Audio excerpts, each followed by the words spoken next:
Sa kasimana, salamat sa Ginoo. Yatagan ko nagkaalam sa adlaw. Sa pagmatala ako kaganina alas 4, talas ng pulong niya mga naingon sa Exodus 28 ano sa Diyos na pinumdumi ang adlaw ipakulay ilat ini kabalaan. 9, trabaho pa sa sulod sa unong adlaw apan ang kapitong adlaw mo adlaw ipakulay nga ikaning alang ka nako. Ano lang siguro driver. Makausa may isuon ko di ang Kristo may buntag sa tanan. Ako magpasalamat ko kay gahapon nag-join ko kuan prayer and fasting sa Cagayan. Tapos kanang adun ako'y na kakunan ba sa pag kuan. First time man ako to join sa prayer and fasting. Actually sa una dili ni ipag-join kay na maintenance sa bodyguard ang katurang mga pictures pagkutian staff ra. So kahapon naka-join ko na encourage ko ato kanang pag-iwalay ni Pastor Sid nga about sa kanang kuan, about sa as a leader sa church. Dito ko ang una niya gikuan sa usa ka leader aduna kay willingly. Ang willingly, sabot na willingly kana aduna kay kuan ba kana voluntary ka nga nakay disarana nga gusto kang leader anak church nang dili among pagbuot imong desisyon kawalingon nato sa matag usa. Muna ang kadua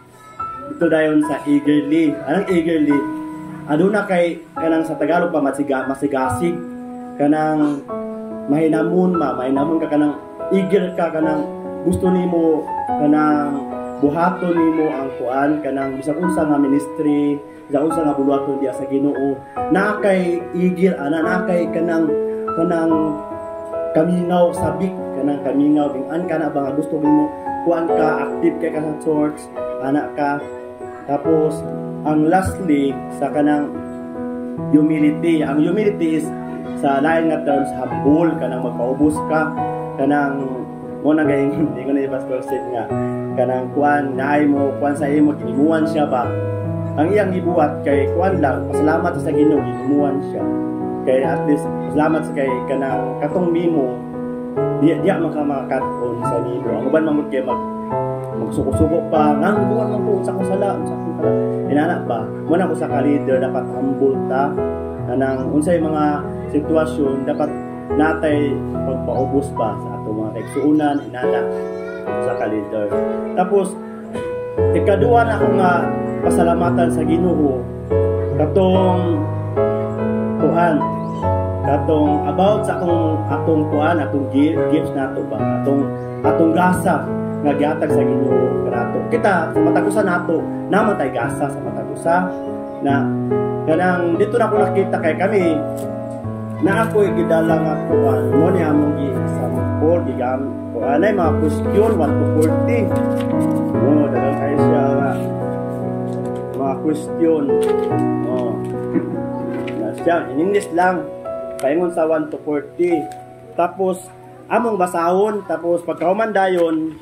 amo dayon siyang i-graduan 1 to 10 kung kaning question effective kaani sa imong gasa imong gifts diya sa kuan ministry dahil na imo ra ba na experience butangan nimo 10 or 1 pero kung wala nimo na experience butangan nimo 1 ana sa ako kay magkuan man gipagkauman dayon totalon pagkaman og total magbutang na ka og kanang pila ang number 1 nimo ang pila ka highest number 1 number 2 number 3 number 4 number 5 taman sa 5 ang akong number 5 dinhi kay kuan kaning upat ka buok healing leadership og miracles og missionary ang akong number 4 administration guidance ako number 3 knowledge kay balo. Ang akong number 2 mo'y poverty voluntary kanang experience nimo ba nga magkalisod nangagi ka kalisod sa imong pagpangalagat sa Ginoo murag lisod na ba experience ni mga kanang kuan kanang dili kayahay na ako man experience mo. Number 2, ang akong number 1 mo akong number 1 music kay kuan man ko ilik man ko music gyud kanta mo to nga nakita na ako salamat ko sa Ginoo Lord mao gid ni naay lang kaning uban wala pa na ako nabuhat na ako tingali pero wala na di lang gyud ko sa effective kay tanan sa mga buhaton ba pero ang perminti buhat na ako ang music mo na nga nakuan po ko ba na bless ko Lord kaning talent kaning gasa nato kanang ato ning gamiton para sa kaymayaan sa Ginoo dili lang gamiton nato sa kanang mga kalibutan na mga kuan ba buwan na sa Ginoo gini kay ang Ginoo man naghatag ang nagasa o kana lang mga igsuon salamat ko sa Ginoo dako kay nang na kuan gyud ko ba na bless ko sa akong pagka-leader kay bisag inani lang tagagmay lang tanga atong simbahan mga gamay gang-an lang gamay lang pero kanang para sa Ginoo as gitawag kag leader para sa Ginoo dako na nga responsibilidad mo na nga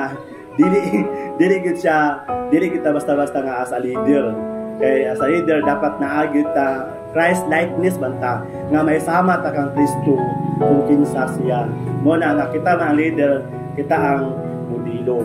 sa atong mga kaigsuonan o ubang pang mga tao o kana lang ako ang ikuan maigsuon pasalamat sa Ginoo ug ako ibalik sa Ginoo Ginoo mayo pasalamat pakpak nato ang Ginoo.